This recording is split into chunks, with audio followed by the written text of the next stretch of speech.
In the endless expanse of fictional universes, few names carry the raw weight of power and tragedy like Starkiller, the secret apprentice of Darth Vader. Born Galen Marek, he was forged in shadow, trained in hate, and unleashed as a living weapon of the dark side.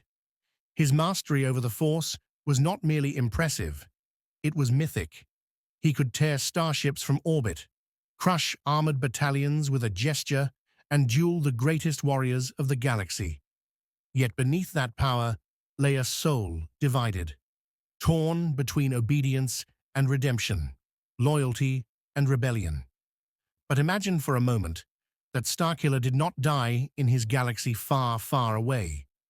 Imagine instead that a cosmic rift, a tear between realities, pulled him into the grim darkness of the 41st Millennium, the universe of Warhammer 40,000, where gods feed on souls and humanity survives through fire and faith. Our story begins in the aftermath of Starkiller's final duel, in that final moment aboard the Death Star prototype. As the energy of his defiance consumed the battlefield, something impossible occurred. The dark side, drawn to his conflict, opened a fracture beyond time and space, a rip in the fabric of reality. Instead of dying, Starkiller was hurled through it, body and spirit torn apart, then reassembled within the cold void of the warp. The warp, a psychic ocean of chaos and emotion, the lifeblood and curse of the Warhammer universe. Here, the raw energy of thought and feeling becomes reality. The warp is not empty, it is alive. To Starkiller, it was like being immersed in the Force itself, yet twisted, screaming, infinite. He could feel it. Every pain, every prayer, every blasphemy of billions of souls bleeding into eternity. It was both intoxicating and unbearable. At first, he thought he had reached some dark side afterlife. Demons whispered in his mind, taking shapes that resembled Sith Lords, Inquisitors, even Vader himself. But they were not his masters. They were the servants of chaos. The ruinous powers took notice of him almost instantly. To them, Starkiller was something new, a being not born of the Imperium, but carrying the resonance of another reality's force. His psychic potential was alien, raw, and incomprehensible even to the greatest demons. Khorne, god of rage and battle, admired his ferocity. Tzeentch, the architect of fate, saw him as a potential piece on the grand board of destiny. Slaanesh desired his torment, his conflict, his hunger for belonging. And Nurgle, the Lord of Decay, whispered promises of peace through surrender. Every whisper clawed at him. Every vision tempted him. Yet Starkiller resisted. He clung to the last fragment of who he was. The faint memory of rebellion, of compassion, of trying to be something more than a weapon. This resistance kept his soul intact. Barely. For years, time meaningless in the warp, he wandered. He learned to shape its energies, to bend its storms, to wield its madness like the Force itself. In this realm, Starkiller was reborn. And then, the veil broke. A tear opened above a forgotten planet in the Segmentum Obscurus, deep within Imperial space. To the terrified psychers stationed on orbital watch, it appeared as a warp anomaly, bleeding blue-white energy. Ships went dark as it expanded, briefly revealing the silhouette of a human figure drifting through fire. When it closed, that figure fell to the planet below like a meteor. The world was Castore Prime, an industrial frontier world once loyal to the Imperium, but now abandoned. Its forges cold and its people preyed upon by cults and scavengers. The impact shook the wastelands for miles. Workers and heretics alike came to see what had fallen. From the crater, amid molten slag and ash, rose a man, scarred, burned, and radiating impossible power. Starkiller had arrived in the 41st millennium. He staggered through the ruin, half-conscious, his lightsabers lost, his armor cracked. But his will endured. The air itself trembled with his presence. Imperial sensors across the planet detected violent psychic disturbances, waves of pressure and electromagnetic distortion that resembled neither sanctioned psyker output nor demonic possession. To the Mechanicus overseers orbiting nearby, it was an anomaly worth investigation. To the Inquisition, it was a potential threat. Within hours, the sky above Castora Prime filled with the thunder of dropships. From their holds descended the Ordo Malleus, the demon hunters of the Inquisition, alongside a detachment of Grey Knights, psychic warriors born and bred to combat the warp itself. They expected a cult. They found a man. The first squad that approached him didn't last long. When they demanded his submission, Starkiller instinctively lashed out. The earth erupted, throwing tanks into the air. Bolter rounds froze mid-flight, as if held by invisible fingers, then turned back upon their shooters. A dreadnought, ancient and sacred, was hurled across the horizon like a toy. The Inquisitor, leading the force, could scarcely comprehend what he witnessed. This was no ordinary psyker. When the Grey Knights finally confronted him, their force halberds gleamed with psychic light, chanting litanies of protection. They tried to subdue, not kill. To them, Starkiller was possibly a lost Primarch, a god-touched anomaly, yet even their might could barely contain him. The clash that followed was mythic, lightning and faith colliding in the ruins of an age. To the Grey Knights, Starkiller's control over the warp seemed refined. Not chaotic, not born of mutation or corruption, but disciplined, deliberate, something they could not categorize. His energy was not drawn from chaos, yet it bent the warp to his command. He spoke of the Force, but to them, that word meant nothing. When he was finally subdued, Starkiller's mind was probed aboard the inquisitorial cruiser Saint Veritas. His thoughts were a maze of impossible memories. Starships not of the Mechanicum, soldiers wielding plasma blades of light, an empire ruled by a black-armored figure known as Vader. Every psyker who tried to peer deeper suffered hemorrhages or madness. The Inquisitor, desperate for understanding, ordered him sedated and transported to Titan, the fortress moon of the Grey Knights. But the warp does not forget what it touches. The gods had marked Starkiller, and his arrival sent ripples across reality. In the eye of terror, demons began whispering a new name, the Broken Star. To them, Starkiller was not just a mortal, he was a potential vessel, a bridge between two psychic realities.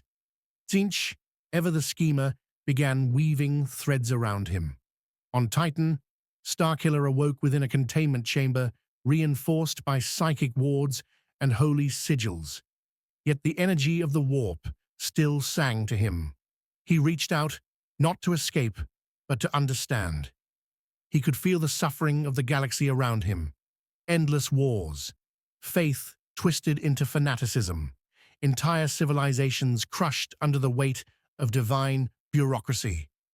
To him, it was the Empire all over again. Another galaxy ruled by fear and obedience. And in that reflection, something within him hardened. He would not be a slave again. Not to Sith, not to gods, not to this Imperium of decay.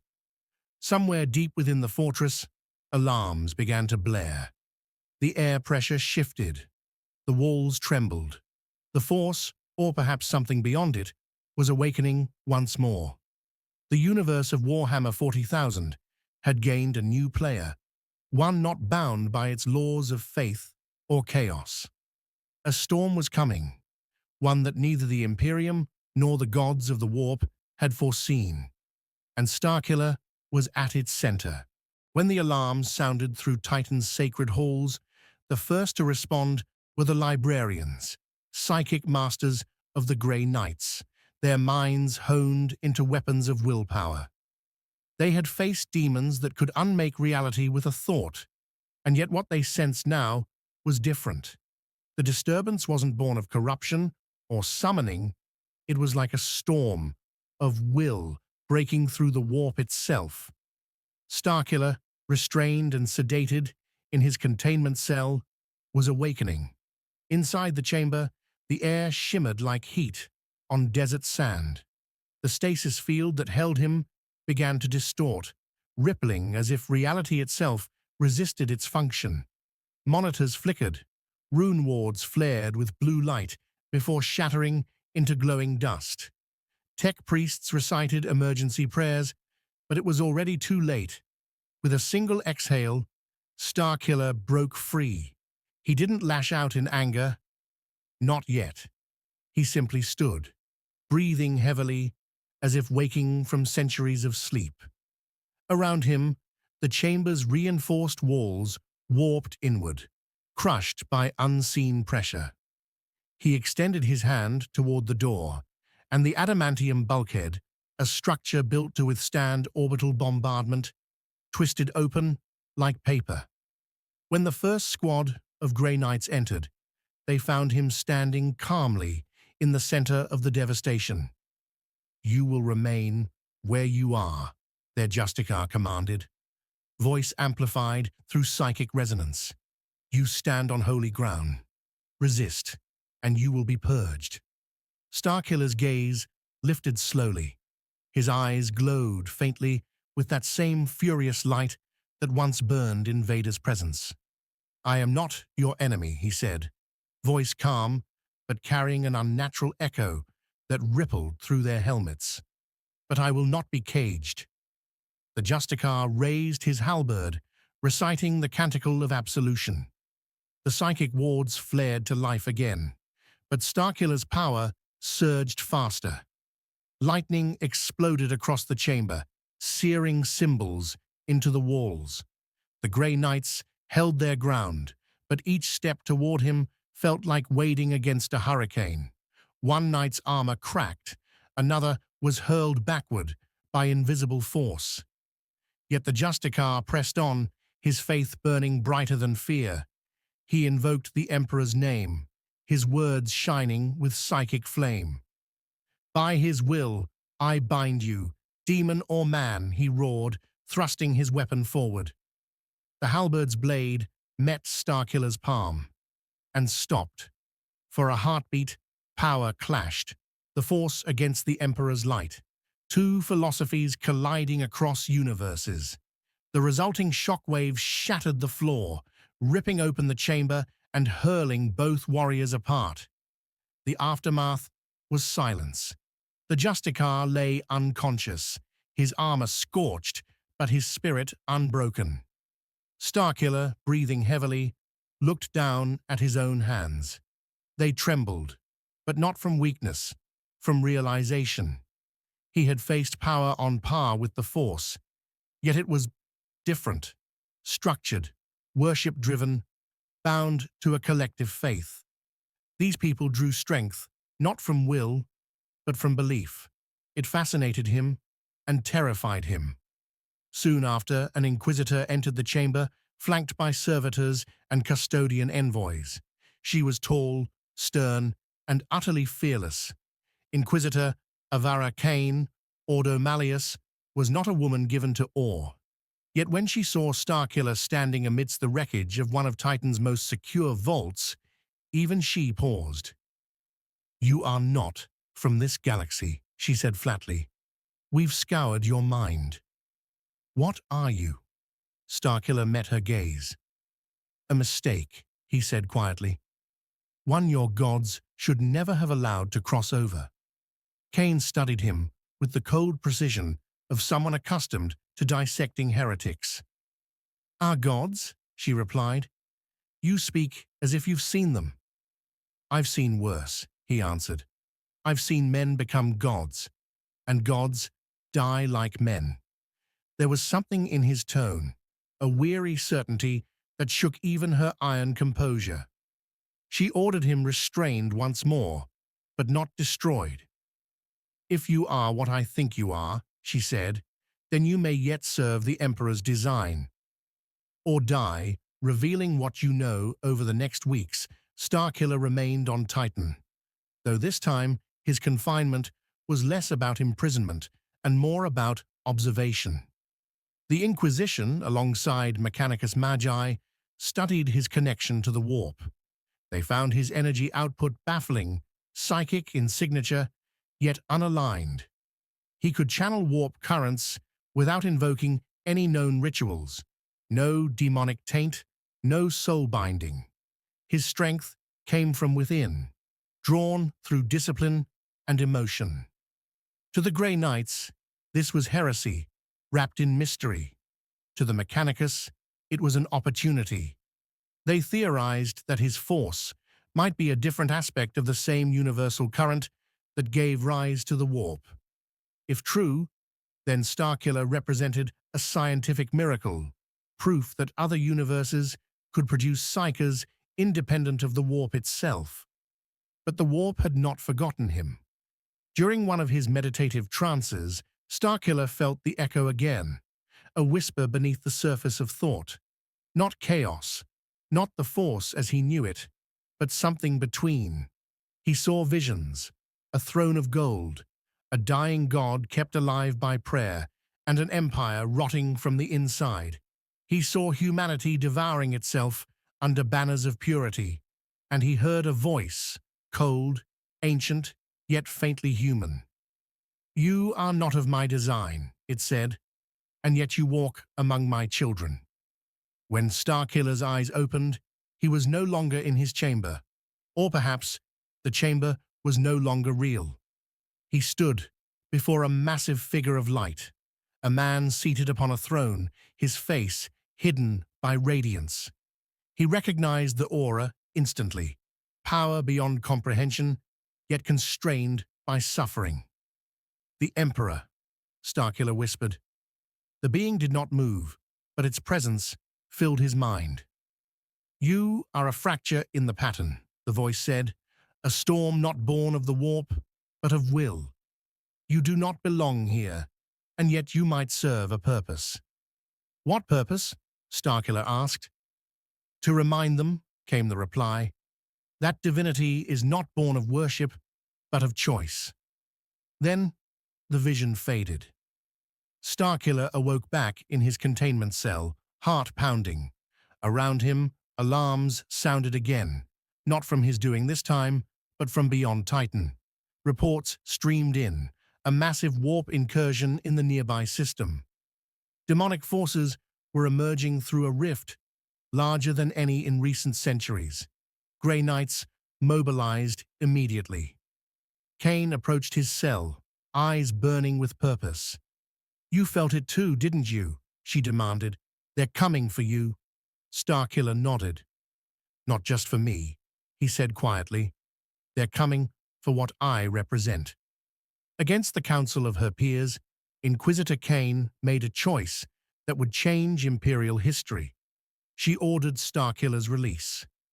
"You claim to fight darkness," she said. "Prove it. Help us close the rift." For the first time in this grim galaxy, Starkiller smiled, not in arrogance, but in resolve. "Then let me show your Emperor what a true weapon of the Force can do."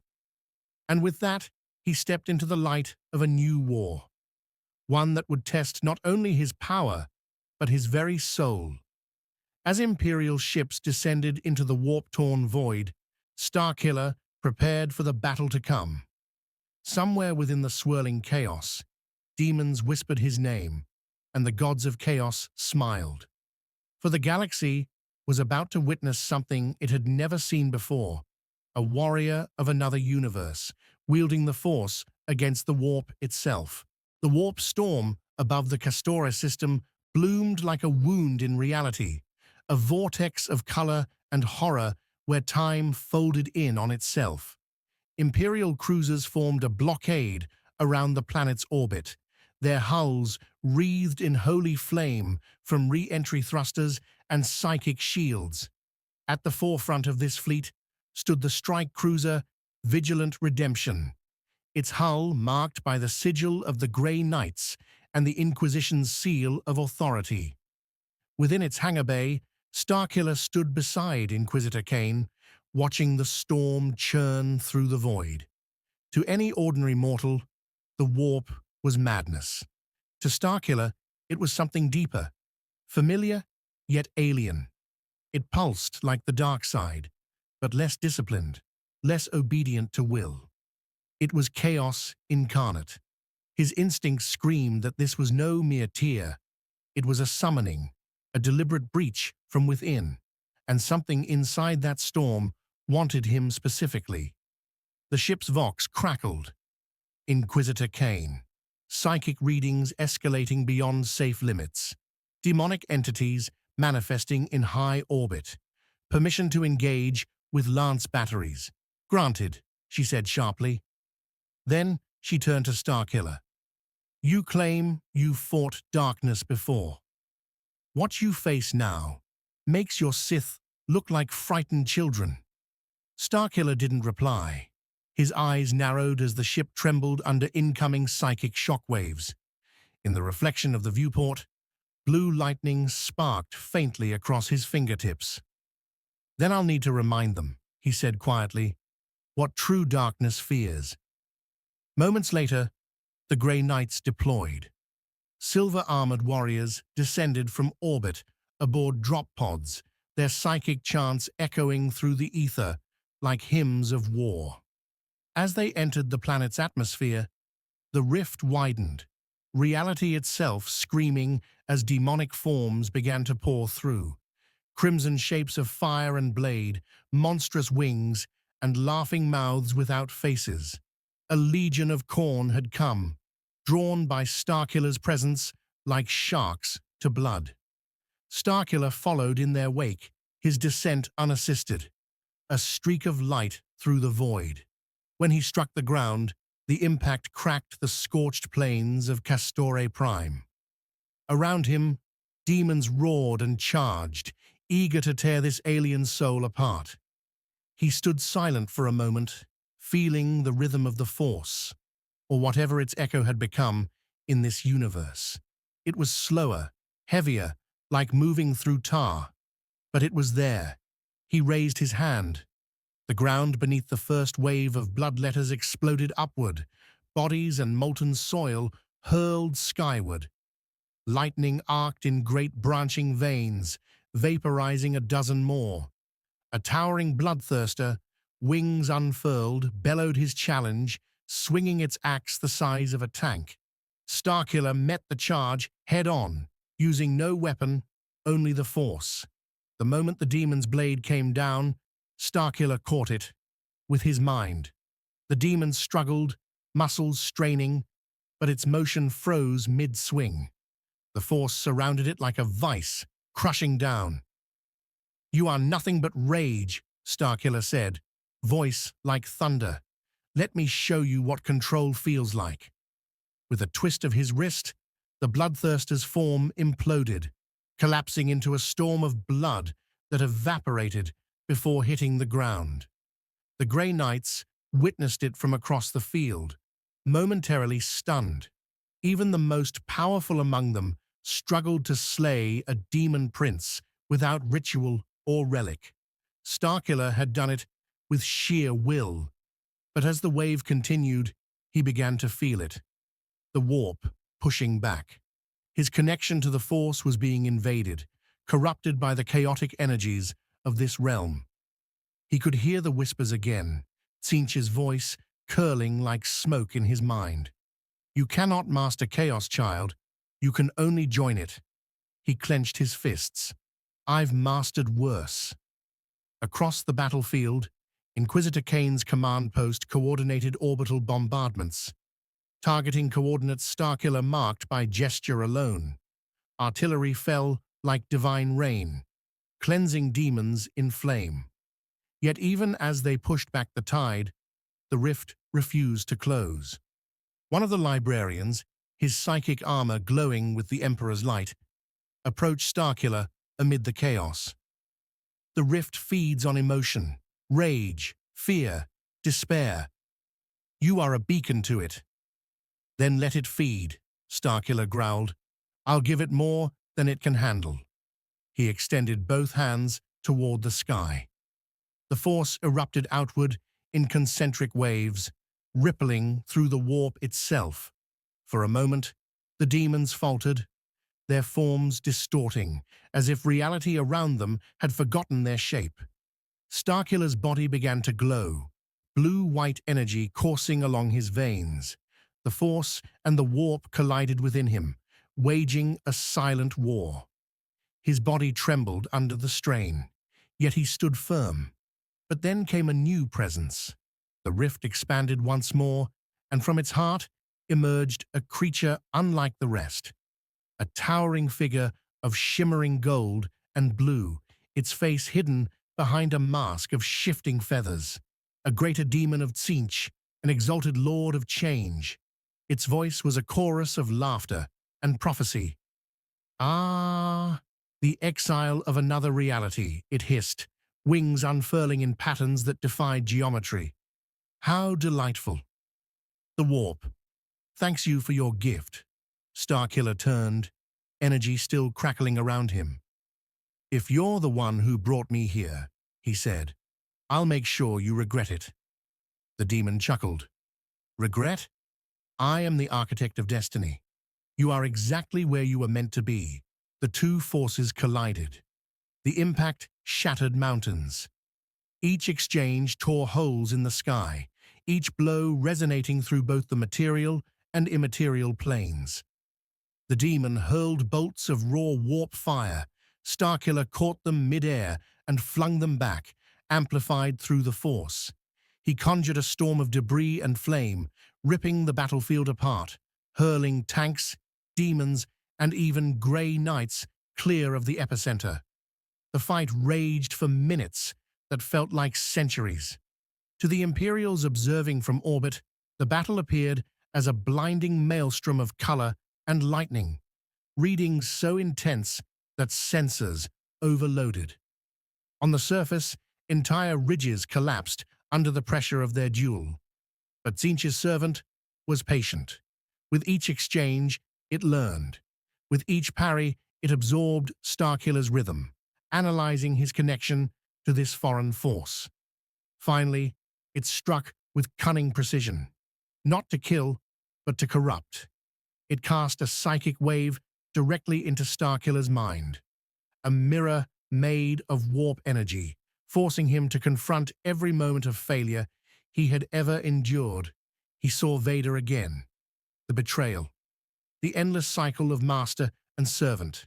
He saw the rebellion, the faces of those he'd died for, and he saw what he had become, a weapon lost between worlds, fighting wars that were never his. "Your power was never yours," the demon whispered. "You are nothing but a tool of greater wills. Join me, and I will make you free." Starkiller fell to one knee, gripping his head. The force flickered within him, dimming under the weight of despair. For a heartbeat, he considered it, the end of struggle, the release of purpose. Then he remembered the Emperor's words from Titan. "Divinity is not born of worship, but of choice." He opened his eyes. Lightning ignited once more, brighter than before. "You're wrong," he said. "I was forged as a weapon, but I choose what I destroy." He rose, summoning the full force of both universes, the dark side's fury and the warp's chaos, bound into one. His scream tore through both realities as he unleashed it. The demon's laughter ended abruptly, its body unraveling into motes of screaming light that were sucked back into the rift. The explosion that followed engulfed the entire field. When the light faded, silence reigned. The warp storm was collapsing, the rift shrinking as if consumed by its own failure. Starkiller stood alone at the center of a glassed crater, smoke rising from his armor. The Grey Knights approached cautiously, their leader lowering his halberd. "You have done the work of saints," he said. Starkiller looked up at the fading sky. "No," he murmured, "I've just delayed the inevitable." Because deep within the dying rift, something vast and unseen stirred, a shadow with eyes that had watched him since his arrival, and it had finally taken notice. In the aftermath of the battle on Castore Prime, silence fell upon the world. The warp rift had closed, the demons were gone, and the skies cleared for the first time in months. The ashes of chaos still drifted through the air, glowing faintly in the dying light.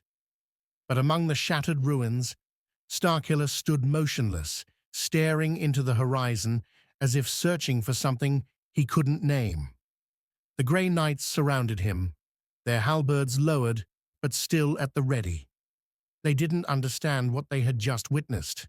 No sanctioned psyker could manipulate the warp like this. No mortal could confront an exalted Lord of Change without aid from relics or holy invocation. And yet Starkiller had done it through sheer force of will. Not faith, not sorcery, but discipline. When the Inquisition's strike cruiser descended to retrieve them, the air crackled with the faint hum of its anti-demon shields.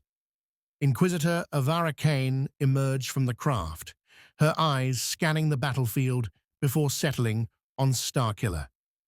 He looked exhausted, his breath heavy, his skin faintly scorched with patterns of energy that pulsed beneath the surface. "You've done what entire crusades have failed to accomplish," she said, "but you've also terrified every psyker on this planet." He didn't look at her. "You still think I'm one of them?" Kane tilted her head slightly. "You're not. But you're not human anymore either. Whatever you are, the Emperor saw fit to let you live." Her words hung in the air. The Emperor. Even now, Starkiller struggled to grasp that name.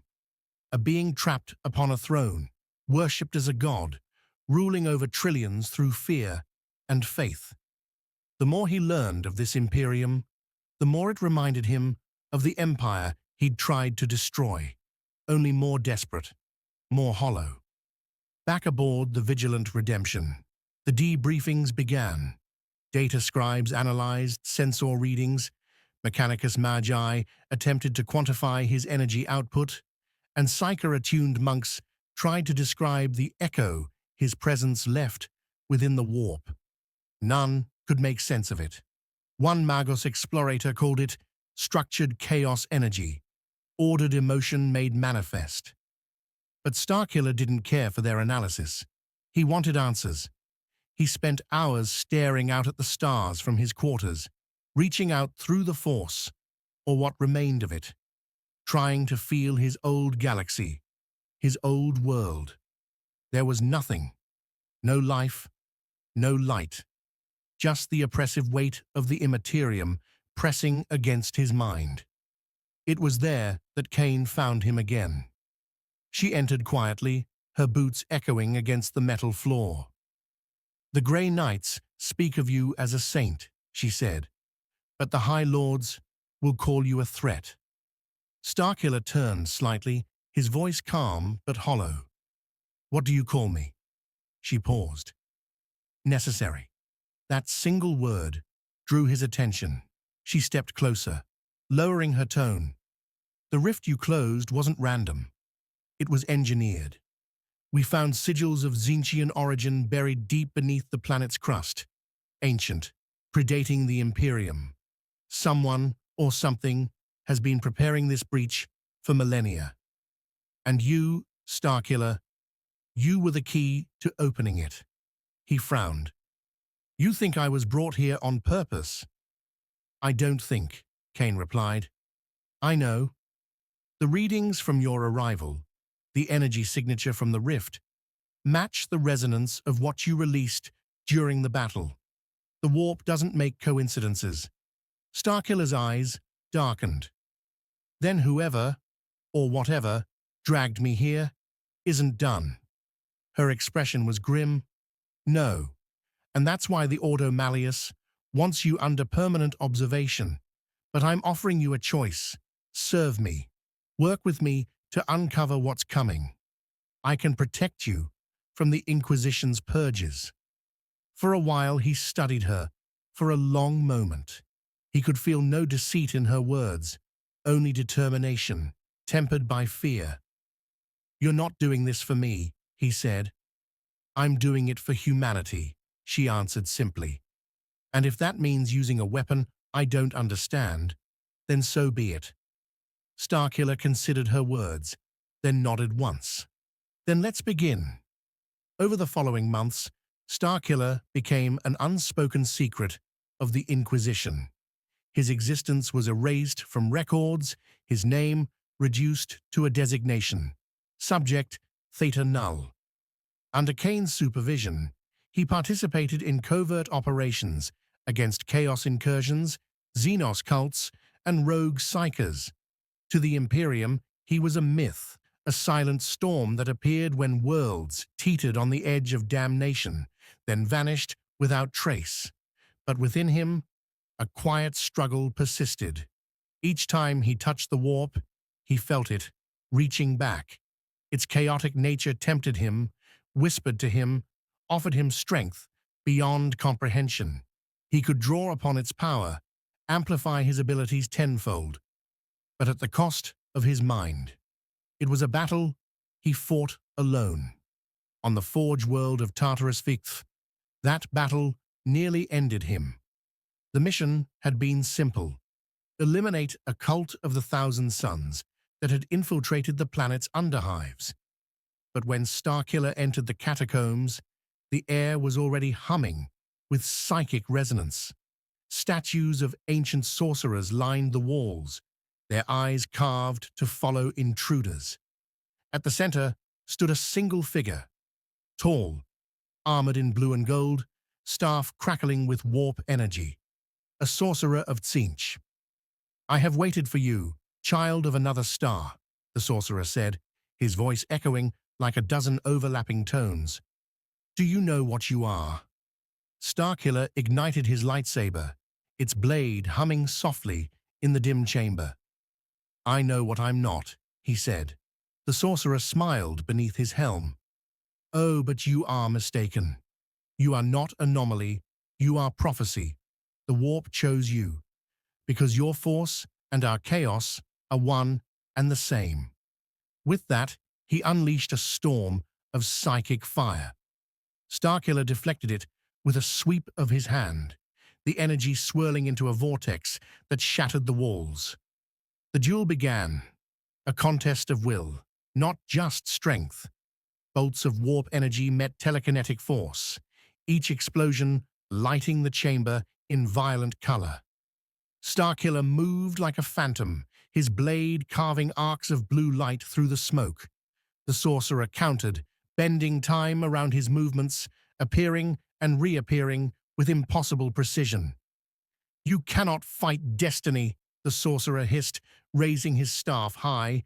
"You are the bridge between realities, the vessel that will unite them." Starkiller's patience snapped. He thrust his hand forward, unleashing the full force of his power. The sorcerer was thrown backward, his armor cracking under invisible pressure. "If I'm the bridge," Starkiller growled, "then I decide what crosses." With a gesture, he ripped the staff from the sorcerer's grasp and crushed it mid-air. The explosion that followed vaporized everything within 100 meters. When the dust settled, Kane and her forces arrived. The entire catacomb had collapsed, leaving only scorched stone and Starkiller at its center. She stared at him in disbelief. "What have you done?" He turned to her, his expression unreadable. "I made a choice." But deep within the ashes, something had changed. The remnants of the sorcerer's magic had fused with the lingering energy of the Force, and from that fusion, a new presence had begun to form. Unseen, for now, but watching. Far away, within the eye of terror, The laughter of Tzinch echoed once more. "The bridge is almost complete," the god whispered to his minions, "and soon even the Force will serve the warp." For Starkiller, the war was only beginning. The warp screamed. Not metaphorically, it screamed. When Starkiller's raw energy poured into it, the Imperium convulsed like a wounded animal. The sheer psychic detonation caused warp storms to erupt across several sectors. Astropaths clawed at their eyes, bleeding as they experienced visions of a figure of light and darkness, one who walked through fire, yet cast no shadow. On Terra, the Emperor, entombed upon his golden throne, stirred. For the first time in 10,000 years, his dormant psychic awareness quivered. Somewhere, somehow, a being of impossible resonance had entered his galaxy, a being whose presence distorted the warp like a blade cleaving water. The Imperial Tarot went wild. Cards turned black or burst into flame. The Inquisition declared a sector-wide quarantine, citing psychic contamination of extragalactic origin. The Adeptus Mechanicus dispatched a fleet of exploratory vessels toward the outer systems, desperate to study the anomaly. To them, Starkiller was not a man, he was a phenomenon. But for Starkiller, none of that mattered. He was adrift. His arrival in this new galaxy had been violent. His ship, a battered Imperial shuttle from his own universe, had been torn apart during transit. He had crashed on a barren world, a forgotten Imperial outpost ravaged by war and time. The skies were red. The ground was ash. He sensed death in every direction. And yet, something else, a pulse, a hum in the Force unlike anything he had ever felt before. It wasn't the dark side, it wasn't the light. It was both and neither.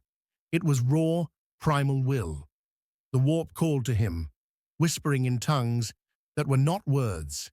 He knelt in the dust, extending his hand. The Force responded, but twisted, corrupted by the warp's chaotic nature. Instead of the familiar clarity of the Force, he felt something deeper, heavier, filled with emotion and madness. It frightened him, but also it intrigued him. Then they came. The first to arrive were the scavengers, heretics and mutants who worshipped forgotten machines. They called him the Star Wraith, believing he was a demon risen from the ashes of their failed god engines. When they attacked, Starkiller reacted on instinct. Lightning, pure blinding energy, erupted from his hands. Dozens fell in seconds. He raised his hand, and their rusted weapons turned in the air, spinning, crushing bones and metal alike. He wasn't merely fighting, he was learning. The Force was evolving here, shaped by the raw chaos of the warp. His power had no limits. Among the ruins, a survivor knelt before him. A hooded woman, a psyker, terrified but fascinated. "What are you?" she whispered. Starkiller looked at her, eyes burning like twin suns. "I am no longer sure." She told him of the Imperium, of the God Emperor, of demons, of heresy, of the endless wars that devoured humanity. She showed him the truth of this universe, a civilization choking under faith and fear. And as he listened, something shifted inside him. In his own galaxy, Starkiller had been a weapon forged by tyranny. He had killed for masters who believed themselves gods. He had watched the Empire destroy worlds in the name of order. And now, here was another empire, a grander one, a crueler one. He looked upon the crumbling statue of the Emperor and whispered, "Another false god." For the psyker woman, his words were blasphemy. But she could not deny the power radiating from him, power that eclipsed anything she had ever felt. She became his first follower, his first believer. Word spread like wildfire. Across the dying colonies of that sector, Whispers spoke of a being who could shatter tanks with thought and silence demons with his gaze. The Inquisition took notice. An Ordo Malleus strike force was dispatched, Grey Knights among them. They descended upon the planet in burning dropships, chanting litanies of purity. When they confronted Starkiller, they expected a demon or a Xenos abomination. Instead, they found a man. Their psychic wards flared as he approached, calm and unarmed. "You serve your god," Starkiller said quietly. "Show me his strength." They opened fire. Bolters roared, psychic wards ignited, blades of silver light clashed, and yet none of it mattered.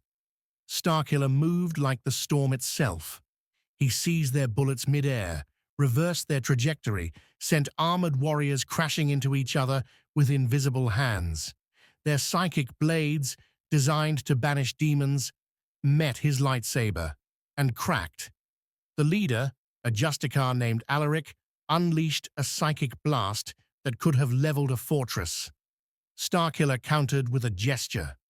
The warp screamed again, and the Justicar's power turned inward, imploding him in a burst of white fire. When it was over, silence reigned.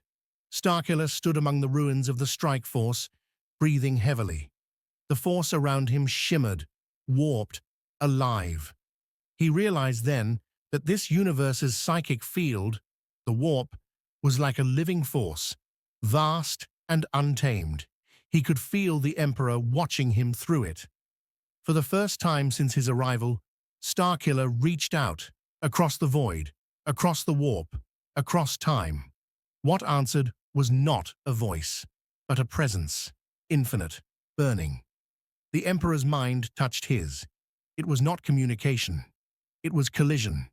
The meeting of two cosmic wills, one born of discipline and divine design, the other of rage and rebellion. The psychic backlash scorched reality itself. For a heartbeat, entire worlds went dark as astropathic relays shorted out. Both recoiled. Starkiller staggered, smoke rising from his skin. The Emperor remained motionless, yet the throne's machinery screamed in protest. The custodians nearby felt a ripple in the air and dropped to their knees, praying.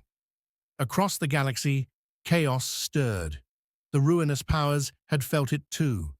A new player had entered their eternal game, one not born of the warp, but capable of touching it in ways even they could not predict. Khorne rumbled in laughter.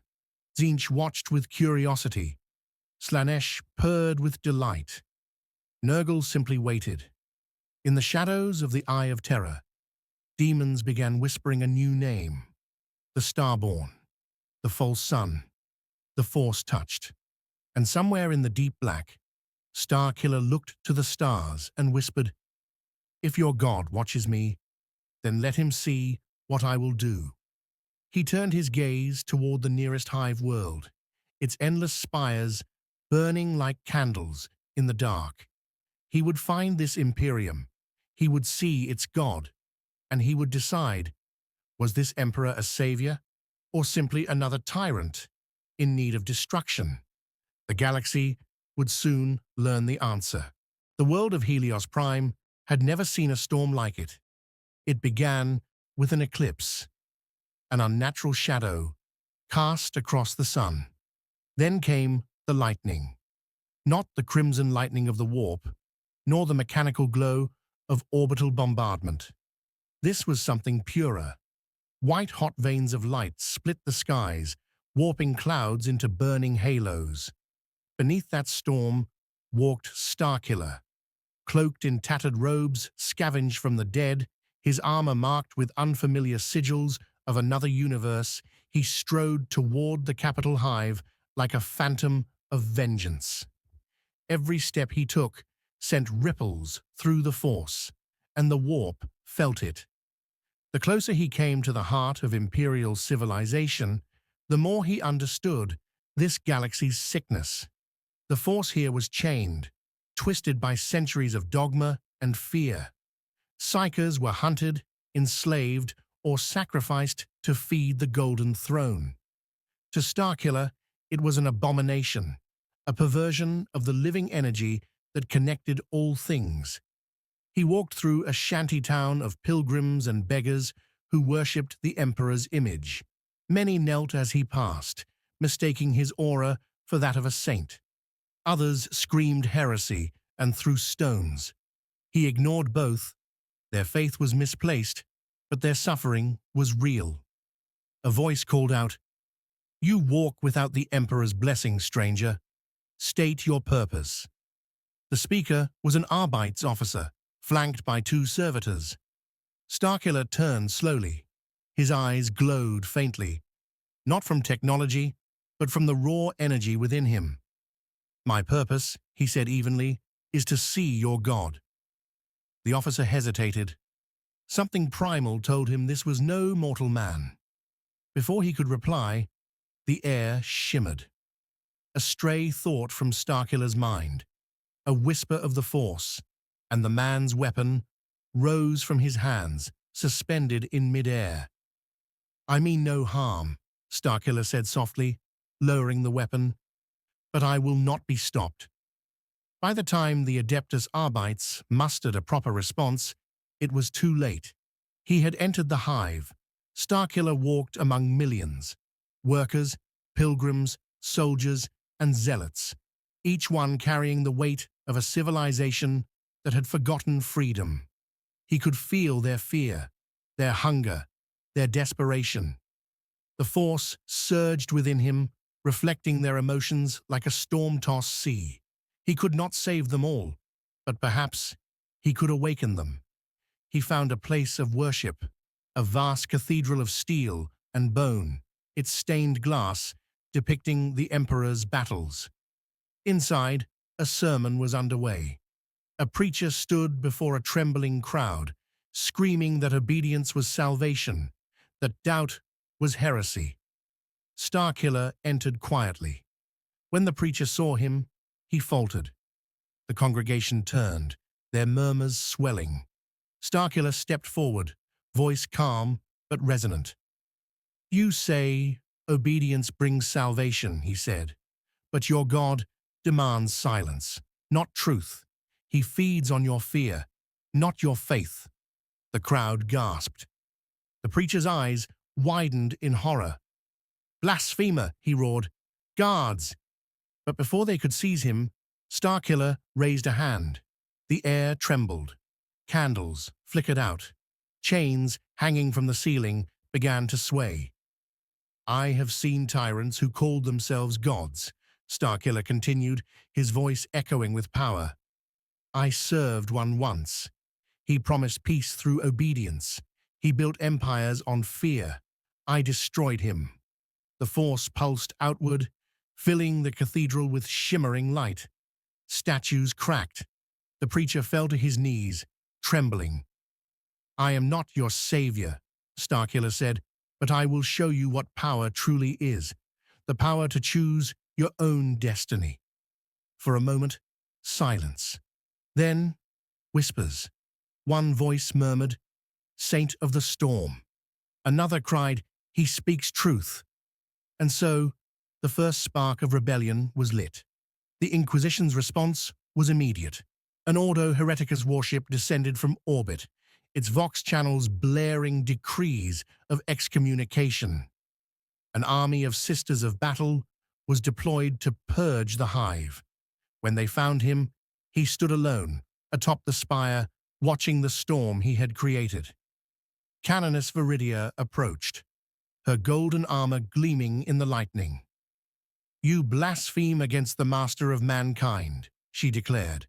"Surrender, or face the Emperor's justice." Starkiller ignited his lightsaber. The crimson blade cast long shadows across the rain-slick metal. "Your Emperor's justice," he said, "looks very much like fear." The battle was inevitable. Bolter fire roared. Prometheum flames burned across the rooftops. But where others would fall, Starkiller thrived.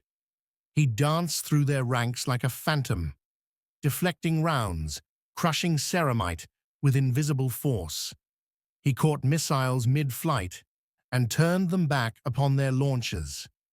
He didn't kill out of hatred. He killed because they left him no choice. Viridia herself faced him atop the spire's highest point.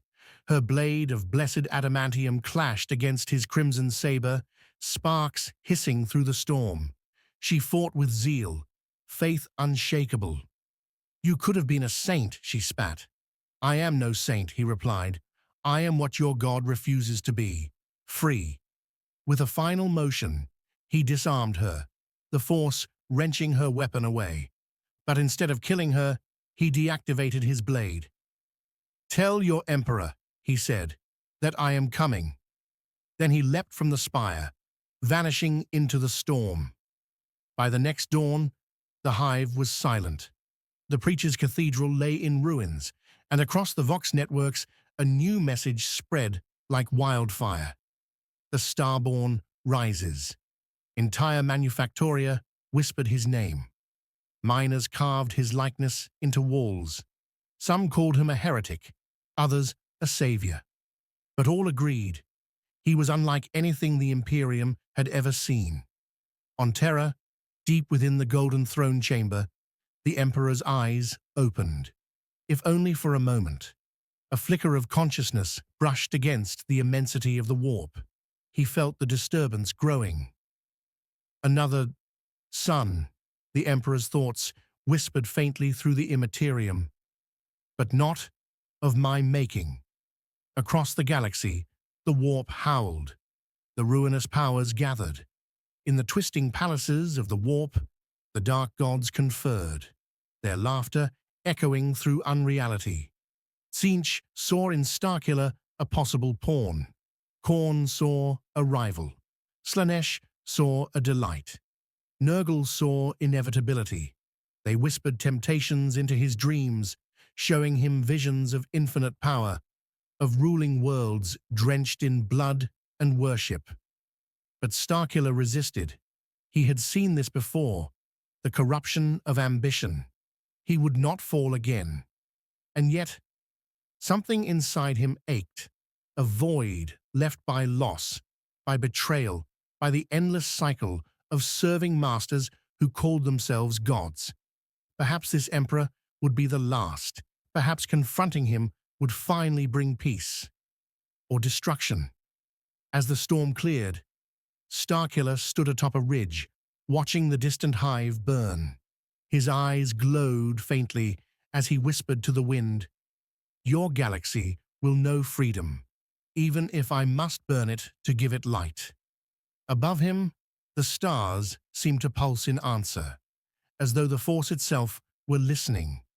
And far beyond mortal sight, the Emperor of mankind stirred once more, preparing for the inevitable meeting of two titans, one born of faith, the other of rebellion. Deep within the echoing halls of the Imperial Palace on Terra, the Emperor's mind reached further into the immaterium than it had in centuries. His awareness drifted through layers of the warp, past screaming souls and rivers of chaotic flame, until he found it, that impossible disturbance. It burned like a star where no star should exist. Not demon, not psyche, something older and purer, a force beyond the warp's origin, untouched by the tides of chaos. The Emperor felt curiosity and caution. Few things in existence could stir such feelings in him. Across the galaxy, aboard a derelict Mechanicus research ship orbiting a dead moon, Starkiller awoke from meditation. He had sensed it too. A gaze, vast and ancient, brushing his mind. For a moment, the force around him seemed to bend in reverence and fear.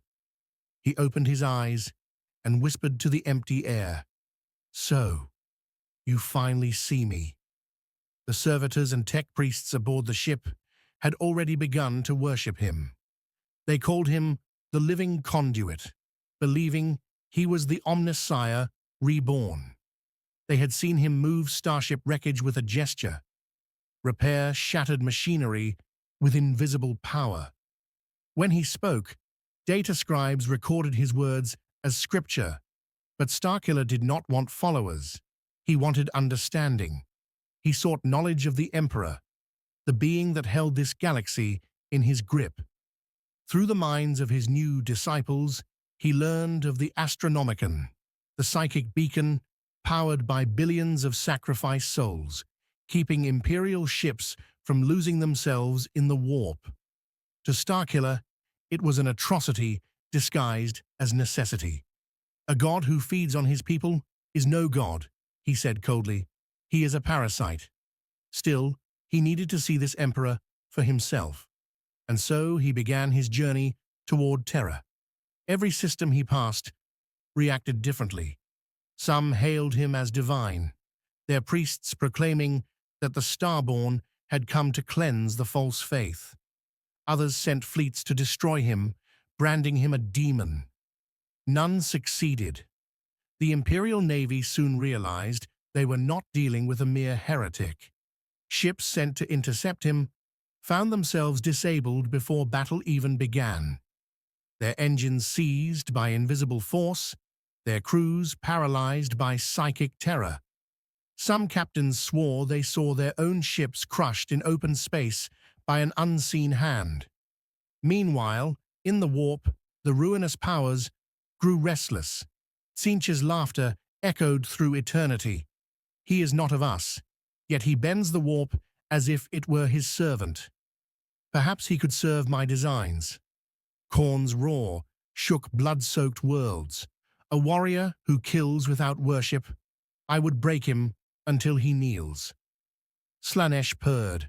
So much potential, so much conflict. He resists desire, yet every act drips with passion. Nurgle merely smiled. All things decay, even him. Demons began to follow in Starkiller's wake, curious, hungry, whispering in voices he could almost understand. But his power repelled them. His connection to the Force, pure and alien to the warp, made him an anomaly they could not consume. Still, they watched. On a distant world ravaged by plague, a chaos sorcerer named Malthus dared to summon him. Using blood and warp sigils, he tore open a rift, and Starkiller stepped through it, unharmed. "You are not welcome here," Malthus sneered. "The gods command me to destroy you." Starkiller ignited his crimson blade. "Then you'd better obey your gods quickly." The duel that followed became legend. Warp fire met the Force. Sorcery met discipline. The ground itself cracked as reality bent under the pressure of their powers. In the end, Starkiller caught the sorcerer mid-incantation and ripped the warp energy from his body, leaving him a hollow husk. The demons howled in outrage. Starkiller turned toward the rift and spoke to them directly. "I am not yours. I will never be yours. Tell your masters, I am coming for their god." And then, with a flick of his wrist, he sealed the warp tier shut. News of the event reached the Inquisition within days. Entire conclaves argued about what he truly was. Some claimed he was a Xenos psyker. Others believed he was a fallen angel of the Emperor. One radical faction whispered that he might even be the Emperor, reincarnated in a new form. For the first time in millennia, unity within the Inquisition faltered. Meanwhile, on Terra, the Emperor's psychic focus intensified. His custodians noticed the faint hum of power resonating through the Golden Throne, not destructive, but awakening. In the silence of his mind, the Emperor reached out again. This time, Starkiller responded. The galaxy itself seemed to pause. Their consciousnesses met in the warp, two suns colliding. A storm erupted across 100 worlds as the psychic backlash bled into reality. Warp storms flared, cutting off entire systems. Astropaths screamed in agony, and in that storm of thought and power, the two titans spoke. "Emperor, you do not belong here. Starkiller, neither do you. Not like this. You've turned the living force into a prison emperor. Order is not prison. Humanity survives because I bear the burden, Starkiller. You call this survival. Billions chained, sacrificed, silenced. You've built an empire on fear, Emperor. Fear keeps the dark at bay. Starkiller, fear feeds the dark. Their words cracked the warp like thunder. Every demon lord felt it. Every psyker dreamed of it. Two wills so immense, they distorted fate itself. The Emperor's tone hardened. You are powerful, perhaps even worthy, but your rebellion serves no one. You would tear apart what I have built. Starkiller's voice was calm, almost sorrowful. Then maybe it deserves to fall. The link snapped. Both withdrew, shaken. The Emperor's attendants found the throne's machinery groaning, energy levels spiking dangerously. On the dead Mechanicus ship, Starkiller collapsed to his knees, blood trickling from his eyes. He had touched something vast, something that made even the dark side seem small. He whispered through the pain, "So this is what godhood costs." But the Emperor, though silent, now understood the threat and the potential. He had not encountered such a being since the dawn of humanity's psychic awakening. A man who could command the warp, yet remain untainted. Such a man could either be mankind's salvation or its undoing. The order went out quietly from Terra. The being known as the Starborn is to be captured alive, if possible. Dead, if necessary. 100 fleets mobilized. Titan legions awakened. Inquisitors prepared their assassins. And as they came for him, Starkiller looked toward the stars and smiled faintly. So be it. He turned to his followers, those broken, desperate souls who had chosen to believe in him. If they want their god protected, he said, then we'll show them what it means to challenge one. The war for the galaxy's soul had begun. Across the void between stars, the Imperium moved like a slumbering giant, roused to fury. Fleet after fleet translated from the warp, banners of the Aquila unfurling beneath worlds that trembled at their arrival. At their head, an inquisitorial warship, the Saint Resolute, bore the seal of the Ordo Malleus, flanked by Grey Knights and Sisters of Silence. Their mission? Intercept and neutralize the being called Starkiller, codenamed the Starborn. But as with every act of the Imperium, secrecy and fear bred rebellion. On dozens of worlds, whispers spread that the Emperor's false son had come to free them, that the machine god had walked among mortals, that the Emperor himself had awoken to confront him. For the first time in millennia, belief fractured. Faith, the Imperium's greatest weapon, began to splinter. Starkiller's followers grew by the day. He did not ask for worship, yet they came. Psychers, outcasts, deserters, and broken soldiers. They built their ships from the wreckage of Mechanicus craft, guided not by the Astronomicon, but by his presence. They called themselves the Freeborn, and their creed was simple: no gods, no masters.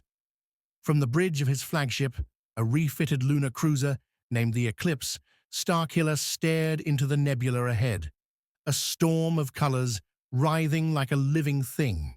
The warp, his path to terror. He stood silent, feeling the weight of it all. His power had grown. His connection to the Force had deepened within this chaotic universe, feeding on the emotional gravity of countless souls. But so too had his doubts. The closer he came to the Emperor, the more he sensed something familiar, a will that was neither purely oppressive nor benevolent, a being who, like himself, had sacrificed everything in pursuit of order. Could it be they were mirrors? The thought haunted him. His apprentice, a young psyker named Lyra, the woman he had first met on the Ashworld months ago, approached quietly. "You've felt him again, haven't you?" Starkiller nodded. He's watching. Waiting. He wants to see what I'll do next. Then make him see, she said softly. Show him he's not the only one who can command destiny. He almost smiled. Lyra had become strong, far beyond any Imperial psyker. He had taught her not to fear her gift, to use it, to balance light and dark as he did. But he also feared what that power might make of her. Power always came with a price. Suddenly, alarms screamed across the bridge. A warp signature flared ahead, Imperial in pattern, massive in scale. Contact, a crewman shouted, multiple capital ships bearing down from high orbit. The Vox crackled. This is Inquisitor Haldane of the Ordo Malleus. By decree of the High Lords of Terror, you are declared heretic, xenos, and abomination. Surrender or be purged by holy fire. Starkiller said nothing. He looked to the nebula, then to the stars beyond. So it begins. The Inquisitor's fleet opened fire. Lances of energy cut through the void, lighting space with artificial dawn. The eclipse shuddered as shields flared under the onslaught.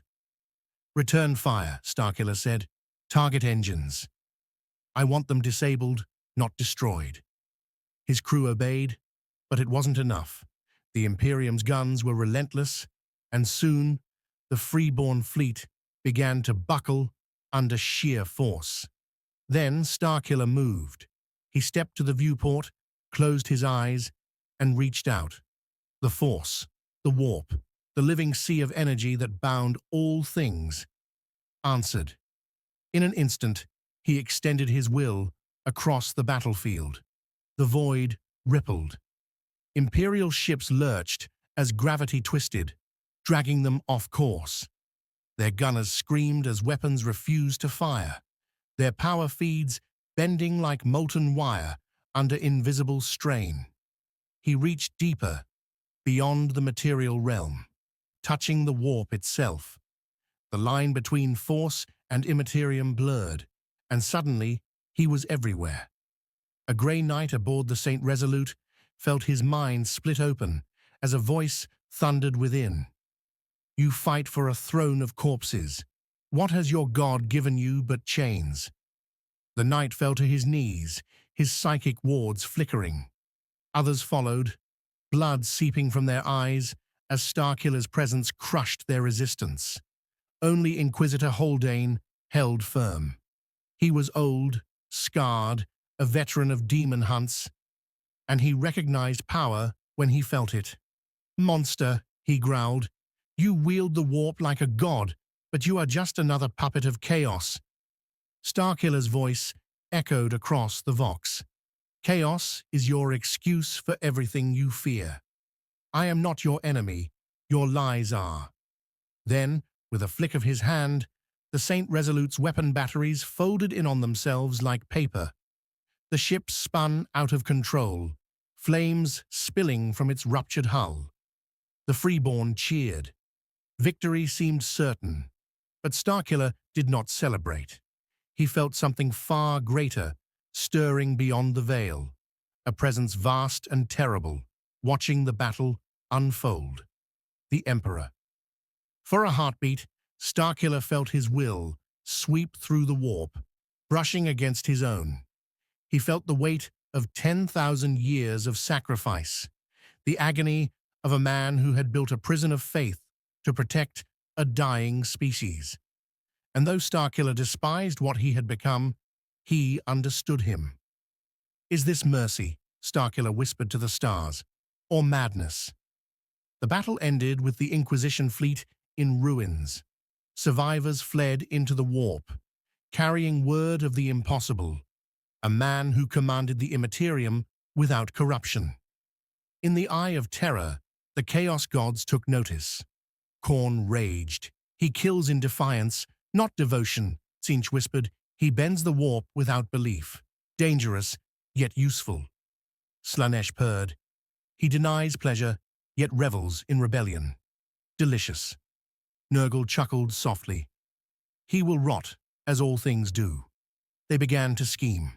If they could not corrupt him, perhaps they could use him.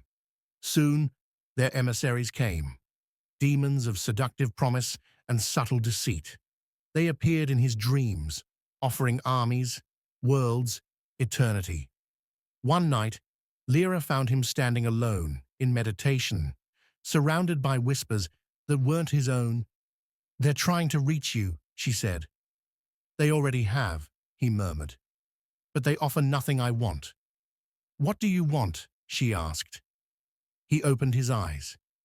For a moment, they burned with inner light. To end the rule of gods, all of them. Even as he said it, he knew what that meant. The Emperor, the Chaos Gods, every being who claimed divinity through dominance. He would bring balance to this universe, even if it meant tearing it apart.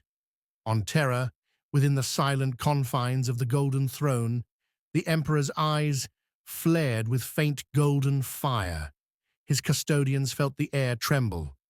"Prepare," came his voice, faint, ancient, and absolute. "He is coming." And across the galaxy, Starkiller gathered his fleet, his followers, and his will. The path to Terra lay open. The final confrontation between the Son of the Force and the God of mankind was inevitable. The war that followed would be remembered, if anyone survived to remember it, as the Duel of Stars. On one side stood the Imperium's might. Millions of guardsmen, night houses, space marine chapters, and the psychic fury of the Adeptus Astra Telepathica. On the other, one being, Galen Marek, the Starkiller, the rogue shadow of the Force, now amplified by the warp's endless depths. He did not command armies. He was an army. The warp twisted around him like a storm front, shaping itself into blazing phantoms, echoes of the soldiers and Sith Lords he'd slain. The Imperium called these manifestations warp revenants, souls ripped from the immaterium and bound to Starkiller's rage. They marched beside him in impossible legions of spectral red and black. Each carried a weapon made of thought. Each howled the battle cry of worlds that no longer existed. The first clash happened in orbit above Cadia's shattered twin, a world reforged by Mechanicus effort, its orbit lined with defense platforms and lance batteries. When Starkiller arrived, the Auspexes went blind. Ships drifted without control as he bent the very flow of gravity. Cruisers collided. Battle barges cracked apart like toys. And through the storm of debris, a lone figure drifted, cloaked in darkness and flame, his eyes burning like dying suns. He boarded the Gloria Imperialis, a Retribution-class battleship carrying 10,000 souls. The ship's servitors recorded no boarding action. The hull remained intact, yet one by one, life signs flickered out, extinguished like candles. When a kill team finally reached the bridge, they found everyone dead, their faces frozen in silent terror. The ship's command throne was occupied by Starkiller, eyes closed, the void around him trembling. He whispered something no one could record, and the ship exploded from within, its plasma drives blooming like a miniature sun. In the aftermath, the Imperium called for aid. The Grey Knights were summoned, humanity's purest weapon against the warp. 100 of their number, led by Grandmaster Kaldor Drygo, translated into real space aboard the Titanus Resolute. Their librarians sensed the anomaly's psychic resonance long before visual contact. Drygo ordered silence, his voice echoing across the Vox like the tolling of iron bells. "This is no demon," he said. "This is a will that denies the warp itself." When the Grey Knights descended, the planet's skies were already burning. Starkiller stood amid a field of molten stone, his lightsabers drawn, one red, one white, spinning in a blur of light that distorted the air. The knights formed a circle, chanting invocations of banishment and purity. Their nemesis blades shimmered with wards, blessed by the Emperor himself. The duel that followed defied description. Bolts of telekinetic power met wards of faith. Lightning crawled across Drago's armor as he parried a blow that should have bisected him. Starkiller's movements were impossible, faster than any human eye could track, yet fluid, almost mournful. He fought as though every strike were a confession. For every night that fell, he seemed to hesitate, as if haunted by the memory of his old life, of a master who had betrayed him, of a hope long extinguished. Drago's sword met his in a clash that split the atmosphere. The psychic backlash carved canyons into the earth. Yet even the Grand Master, champion of Titan, found himself overpowered. Starkiller grasped him mid-air, his fist closing as though on Drago's very soul. "You are not the darkness I seek," he murmured, his voice almost regretful. And with a gesture, he hurled the Grand Master into the warp, vanishing in a burst of light. The Mechanicus declared the planet lost. The Ordo Malleus declared exterminatus. But as the bombardment began, the orbital sensors caught one last transmission, a voice distorted yet calm. "You seek gods in your machines. You build thrones for the absent. I have seen what lies beyond power.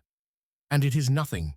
Then the world was gone, vaporized in atomic fire. But Starkiller was not destroyed.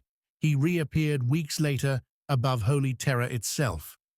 That single phrase shattered 1,000 years of peace. The Emperor's palace awoke in panic. Psychic alarms blared. Custodian guard formations mobilized. The void defenses of the Sol system, the most impenetrable fortress in the galaxy, turned toward a single, flickering distortion near Luna. He emerged from the void as a shadow, surrounded by light. The warp bent, not as a portal, but as a wound in reality itself. The Astronomicon faltered for the first time in millennia. Across the Imperium, navigators screamed as the beacon wavered. For one brief moment, the light of the Emperor dimmed. Starkiller descended toward Terra's surface. Thunderclouds gathered. Lightning streaked across the Himalaysian peaks. Custodians took their stations in golden lines. The might of the Adeptus Astartes stood ready, their banners raised in solemn defiance. And then, silence. He landed upon the steps of the Eternity Gate, where no mortal dared to tread. His cloak, tattered and blackened, whispered against the marble.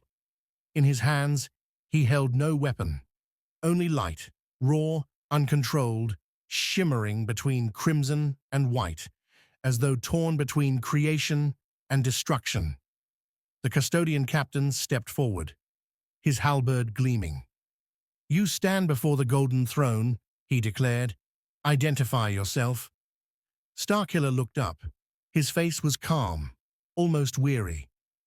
"I have crossed galaxies seeking truth," he said. "I have killed gods and demons alike. I seek the one who binds light and darkness within a cage of gold." The custodians raised their weapons. Energy crackled through the air. But before they could strike, the throne room trembled.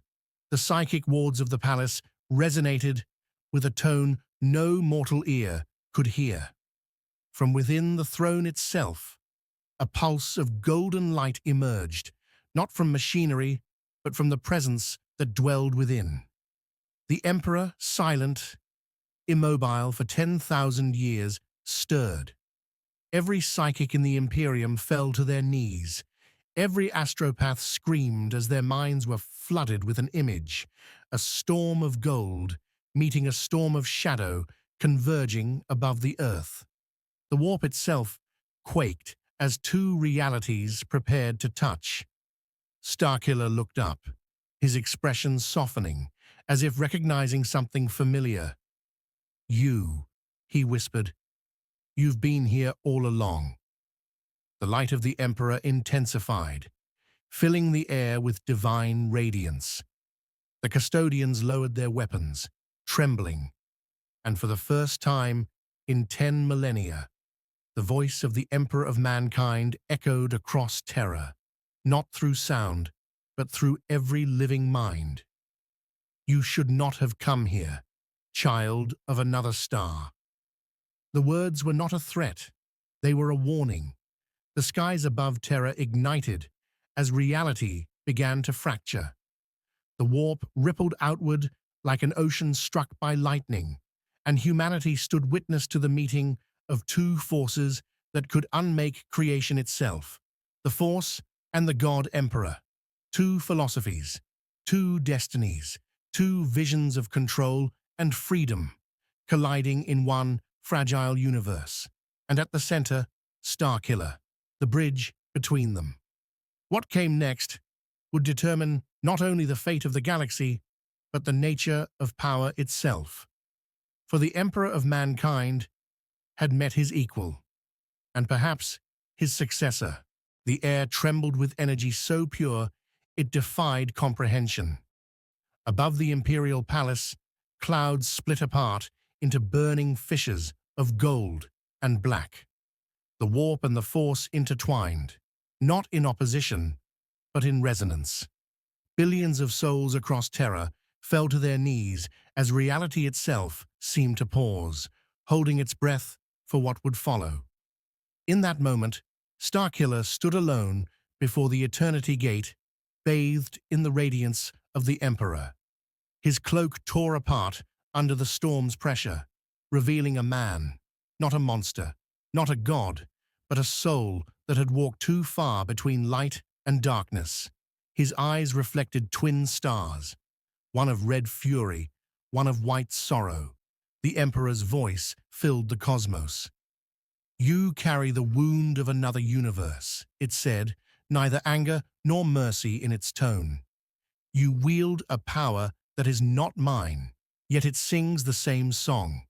You are unbalanced, Starkiller, as all who seek power without purpose are." Starkiller looked up at the throne, his voice low but unwavering. "And you are chained, Emperor. I can feel it. You built a cage of faith and machinery, and now you call it salvation. How many trillions die to feed your light?" A tremor rippled across the palace floor. Custodians and space marines were forced to their knees by the sheer psychic weight of that exchange.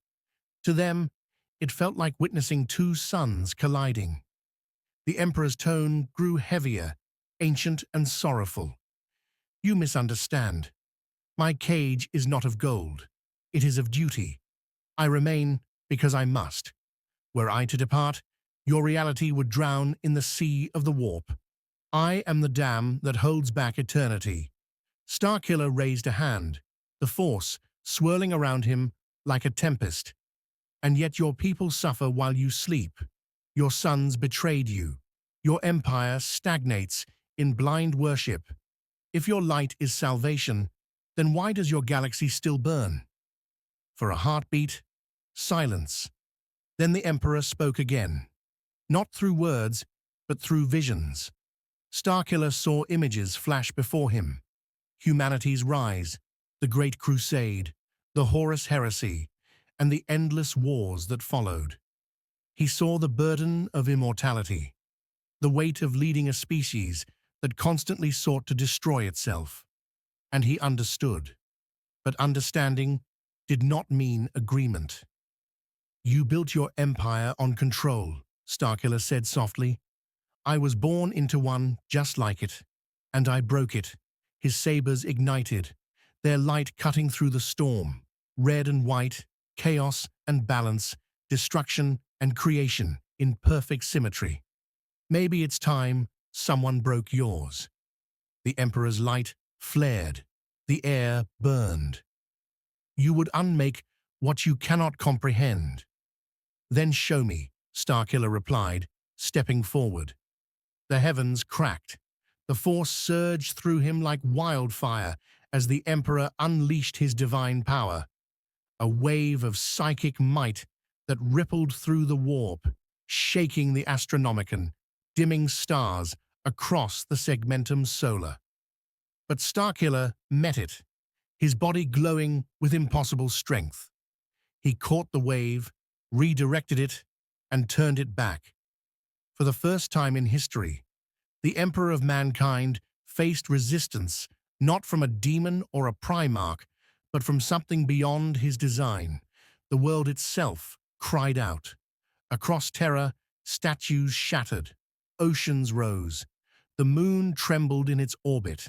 In orbiting ships, tech priests screamed as their machine spirits went mad from the psychic interference. Every human on the planet felt their soul resonate with the confrontation. It was not merely a battle, it was a dialogue of wills, written in the language of creation. The Emperor's voice thundered across existence. You are strong, Starkiller, stronger than any I have seen. Yet strength alone births only ruin. And yet, Starkiller answered, straining under the pressure, ruin is what forces rebirth. With that, he thrust his sabers forward. Twin beams of light struck the psychic barrier surrounding the golden throne. For an instant, the unthinkable happened. The barrier cracked. A shockwave erupted, tearing through the palace and beyond. The warp and the force spilled into one another, blurring the boundary between universes. The Imperium screamed as it absorbed something foreign, something structured, the force's equilibrium bleeding into its chaos. Then came the light. An explosion of energy engulfed Terra. No fire, no sound, only illumination, pure and endless. When it faded, Starkiller was gone. The Emperor sat upon his throne, the golden glow around him dim but steady once more. Yet those who attended the palace whispered that something had changed. The Astronomicon burned brighter than before, its signal clearer, calmer. For the first time in ages, the warp storms began to still, just slightly, as if soothed by a newfound harmony. In the void beyond Mars, a lone starship appeared, an ancient vessel of unknown design. Inside it, a figure stirred. Galen Marek opened his eyes. The force, or perhaps the warp, flowed through him differently now. Balanced, whole. He was no longer a weapon, but a conduit. He looked toward the stars, sensing countless worlds burning, countless souls crying out in pain. His expression softened. A galaxy ruled by fear, he murmured. No more. He vanished into the void, leaving only a trail of faint light behind him, a bridge between universes, a symbol of what could be. Back on Terra, the Emperor's thoughts echoed through the Imperium, carried like a whisper to those attuned enough to hear. He was not my enemy. He was my reflection. What I might have become if I had walked a different path from that day onward. The Adeptus Astrotelepathica recorded strange phenomena. Psychers began to sense a new current within the warp. Calmer, more disciplined, as though something within the chaos now sought balance. Some called it heresy, others called it hope. A new order of thought began to spread within the hidden chambers of the Scholastica Psychana, a philosophy combining the teachings of the Emperor and the mysterious energy the stranger had wielded. They called it the doctrine of equilibrium. Its followers did not seek power for domination, nor faith for obedience. They sought connection between the warp and the mind, between chaos and order, between light and darkness. For them, Starkiller had not perished. He had transcended. And so, in the grim darkness of the far future, where there is only war, a single spark of balance was born. A legacy from another universe, carried by a lone wanderer who had once defied empires and gods alike. The Imperium would never fully understand what had happened on that day. Historians would debate it. The ecclesiarchy would censor it. But among the few who had seen the light firsthand, One truth endured.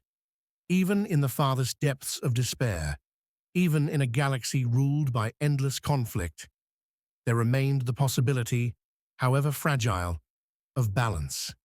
And that perhaps was Starkiller's final victory.